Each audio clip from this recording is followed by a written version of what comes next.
Years ago, I had the unique opportunity to travel to Pakistan, where I reported on the 50th anniversary of the country's independence for a Western media outlet. This trip would prove to be transformative, not only for my understanding of the region, but also for the profound conversations I had with the people I met. One of the highlights was my interaction with a group of bright and articulate students at the renowned government college in Lahore.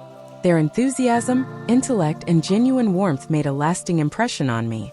The context of my journey. To fully appreciate the significance of my encounters in Pakistan, it is essential to understand the historical context of my visit. The subcontinent has a complex and tumultuous history, marked by its colonial past and the subsequent partition in 1947, which led to the creation of two independent nations, India and Pakistan. This division was not merely political. It was deeply personal and painful for millions of people. The scars of partition still resonate in the cultural, social, and political fabric of both countries. As I navigated this rich history during my trip, I found myself engaged in discussions that transcended borders. The students at Government College, representing a new generation, spoke passionately about their hopes, dreams, and the challenges facing their country. Their insights prompted me to reflect on the broader implications of the historical divide between India and Pakistan. A bold proposition. Reuniting India and Pakistan. Caught up in the spirit of the moment and feeling a sense of magnanimity, I proposed an audacious idea to the students. What if we sought to reunite India and Pakistan? This notion, while seemingly radical, was rooted in a desire to address the historical wrongs of partition and consider the benefits that could arise from a united subcontinent. 1. The historical context of partition. The partition of India in 1947 was a watershed moment that reshaped the subcontinent. It led to the displacement of millions, communal violence, and a legacy of animosity that has persisted for decades. My proposal was not merely about geography. It was about healing wounds and fostering understanding between two nations that share a deep cultural and historical heritage. 2. Cultural connections. India and Pakistan share many cultural ties, including language, cuisine, music, and art. The partition did not erase these connections. Rather, it highlighted the absurdity of dividing people based on arbitrary political lines. By considering reunification, we could celebrate our shared heritage and acknowledge the commonalities that bind us together. 3. Economic benefits. A united subcontinent could potentially enhance economic opportunities for both countries. The idea of eliminating visas and trade barriers could lead to increased commerce, tourism, and investment. A collaborative approach to economic development could foster growth and prosperity for millions of people, alleviating poverty and improving living standards. 4. Political stability.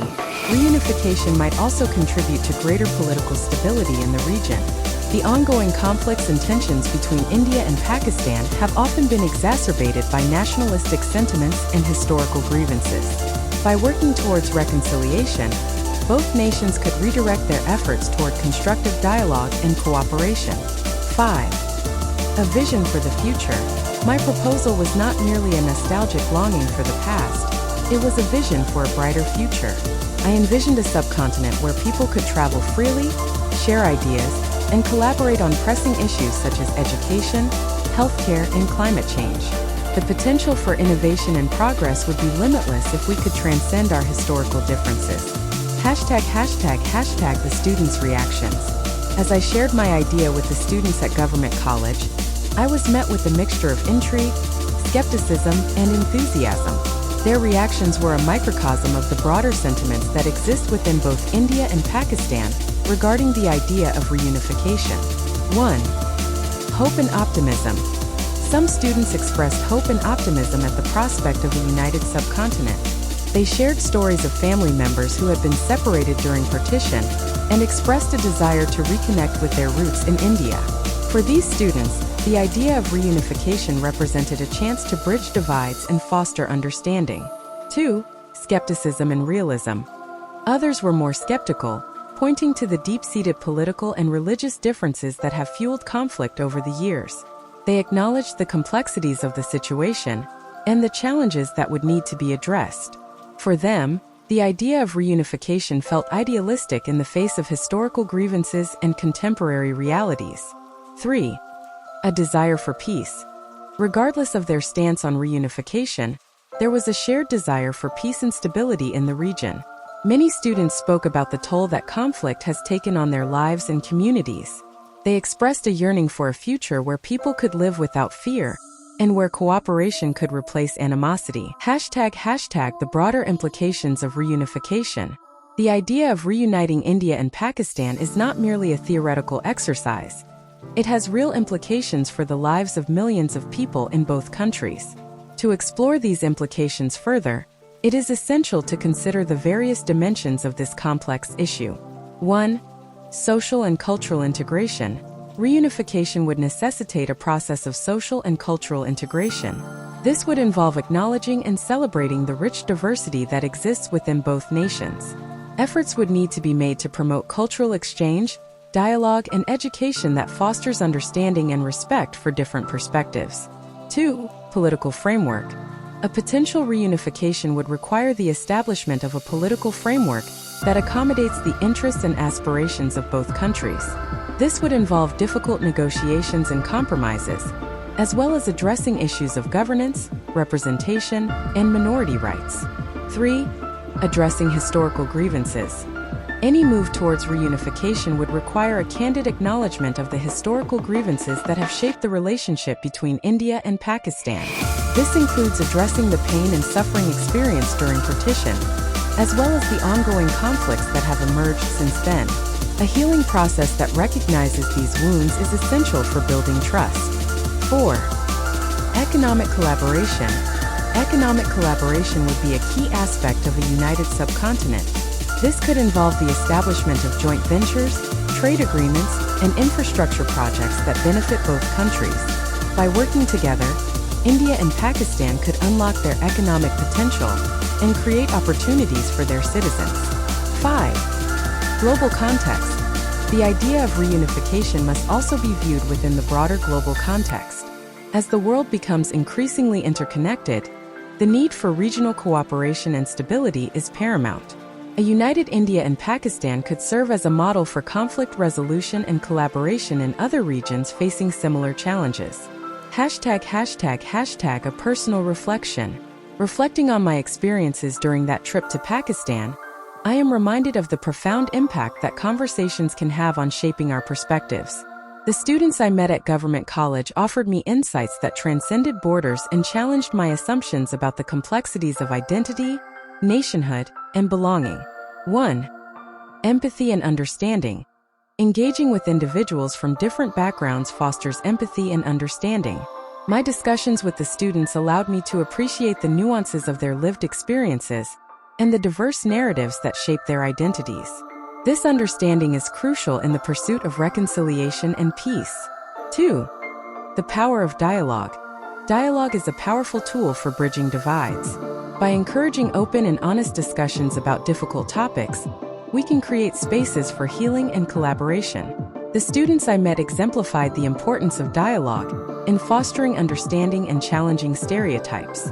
3. The role of youth. The youth of both India and Pakistan hold the potential to shape the future of their nations. Their aspirations, ideals, and willingness to engage in constructive conversations can pave the way for a more peaceful coexistence. By empowering young voices, we can inspire a new generation of leaders committed to reconciliation and progress. #The road ahead.